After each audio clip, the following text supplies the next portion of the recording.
ओम शांति। आजकल सनातन शब्द बहुत सुनने में आता है, पहले इतना नहीं सुनने में आता था। और सनातन शब्द को हिंदू धर्म से जोड़ा जाता है, क्योंकि हिंदू धर्म में ही देवी देवताओं की पूजा होती है।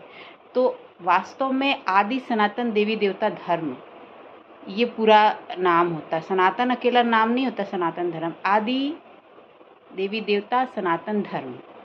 तो आदि माने जो शुरू, ना जिसका आदि है ना अंत है, ना शुरुआत है ना उसका अंत कभी होगा। तो इसका अर्थ क्या है? इसका अर्थ यह है, सनातन माने शाश्वत सत्य। तो सत्य का कभी भी अंत नहीं होता है, अनादि है ना। तो सत्य जैसे हम बोलते ना कि सत्यम शिवम सुंदरम, तो सत्य ही शिव है, शिव ही सुंदर है।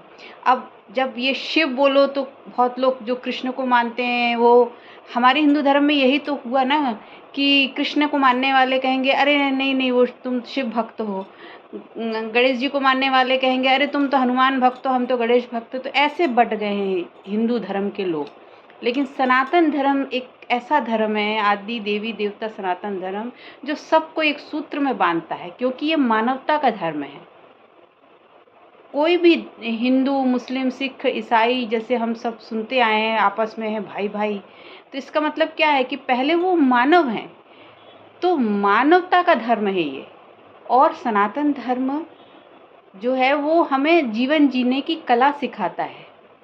देवी देवताओं को हम पूछते हैं तो इसका मतलब क्या है कि हमारे जो पूर्वज हैं वो देवी देवता थे और उनके जीवन में सुख शांति आनंद शक्ति पवित्रता सब कुछ भरपूर था। तो जीवन जीने की कला हमारे जीवन में भी वो सब आए, इसके लिए ज़रूरी है सनातन धर्म को जानना और सनातन को जानना। सनातन शब्द क्या है? शाश्वत सत्य, सत्य। और सत्य क्या है? सत्य ज्ञान है, सत्य ही शिव है। और शिव ऐसा नहीं कि कोई मतलब उनका है इनका है, ऐसा नहीं, सभी जीवों का शिव है, क्योंकि शिव तो निराकार है, शिव सत्य है, शिव ज्ञान है। तो ऐसा नहीं कि इस संप्रदाय के लिए शिव नहीं है, उस संप्रदाय के लिए शिव है। शिव आपके आत्मा की हायर कॉन्शियसनेस ही है। जब आत्मा में हाईएस्ट प्योरिटी की स्टेज होती है, जब आत्मा सत्य ज्ञान से भरपूर होती है, और ये सतयुग में था ऐसा, जब आत्मा भरपूर थी, ज्ञान स्वरूप थी ना, पवित्रता की हाईएस्ट स्टेज थी, सत्यता की स्टेज थी, सत्य स्वरूप थी। तो वो जो आत्मा की सबसे ऊंची स्टेज है, जिसे हायर कॉन्शियसनेस कहेंगे, है ना, वही देवी देवता वाली स्टेज है। देवी देवता कौन? दातापन के, जिसके अंदर संस्कार है, देने वाला संस्कार, किसी के प्रति रहम करुणा दया प्रेम भाव रखना, संभाव रखना, ये देवी देवताओं वाले ही गुण हैं। तो ये जो संस्कार हैं, ये जो गुण हैं, ये धारण करना हमें सनातन धर्म ही सिखाता है। सब जीवों के प्रति दया भाव रखना, प्रेम भाव रखना, तो ये सनातन धर्म ही सिखाता है। तो हर मनुष्य प्रेम शांति से रहना चाहता है, हर मनुष्य सुख और आनंद में रहना चाहता है। तो सनातन धर्म हमें ये सिखाता है। क्यों? क्योंकि सनातन धर्म में ही दया रहम करुणा प्रेम का महत्व दिया गया है। तो सनातन धर्म माने मानवता का धर्म, जो एक दूसरे के लिए जीवन जीने की व्यवस्था सुचारू रूप से चलने दे, ना कि विघ्न बाधा डाले।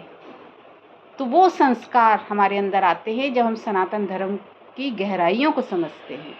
इसलिए आज के समय में जो सनातन धर्म की बात होती है, तो वो हमें वेद में उपनिषद में जो ज्ञान दिया गया है, वो आत्मा और परमात्मा का ही ज्ञान दिया गया है।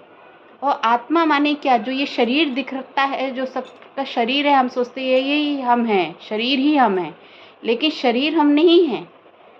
वेद उपनिषद ये बताते हैं कि हम आत्मा हैं सब। हम सब वो शक्ति हैं, परमात्मा की शक्ति हैं। परमात्मा वो शिव है जो निराकार है, जो इस ब्रह्मांड की सबसे ऊंची सत्ता है। और हम सभी आत्मा, जो मन की हाईएस्ट स्टेज है, जो आत्मा की प्योर स्टेज है, वो परमात्मा की संतान की वाली स्टेज है। माने हम सब परमात्मा की संतान है। तभी तो हम कहते हैं तुम ही हो माता पिता। पूजा करते हैं जब तो ये कहते हैं ना, माने वही माता है, वही पिता है। तो परमात्मा शिव पिता है यदि, तो उसकी जो शक्ति है वो माँ है ना। जैसे सूर्य है और सूर्य की जो किरणें हैं, सूर्य अपनी जगह है स्थिर, जो सूर्य एक जगह है और उसकी किरणें सब जगह है। ऐसे ही शिव, मतलब शिव जो है अचल अडोल है और उसकी शक्ति सब जगह प्रभाव, मतलब प्रकृति में सब जगह बह रही है उसकी शक्ति। और प्रकृति क्या है? 5 तत्व जो है, जल, अग्नि, वायु, आकाश, धरती। तो वही 5 तत्व हम सब के शरीर में है। ये शरीर भी तो 5 तत्व से मिलकर बना हुआ है। तो ये जो शक्ति प्रभावित हो रही है, जिससे ये शरीर, ये 5 तत्व चल रहे हैं, ये पूरी प्रकृति चल रही है, ये शक्ति है। तो शिव की शक्ति, आत्मा के द्वारा ये जो संचालित हो रहा है शरीर, ये प्रकृति। तो इस तरीके से समझें तो सनातन धर्म को समझना कितना ज़रूरी है।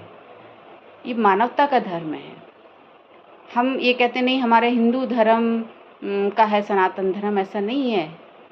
इस सृष्टि में सभी ईश्वरीय नियम के तहत चल रहे हैं।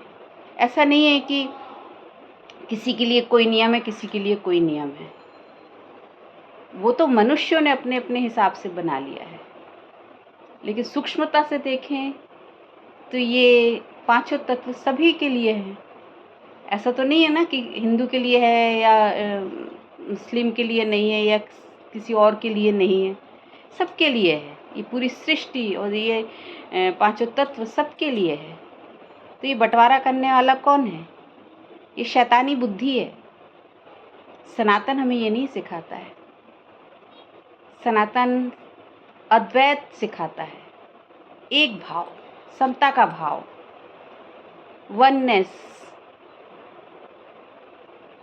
तो इसलिए सनातन की गहराइयों को अगर समझना है तो हमें आध्यात्मिकता को जानना होगा, समझना होगा। आध्यात्मिक ज्ञान जो है, परमात्मा का जो ज्ञान है, उसको समझना होगा। वेद उपनिषद की गहराइयों को समझना होगा।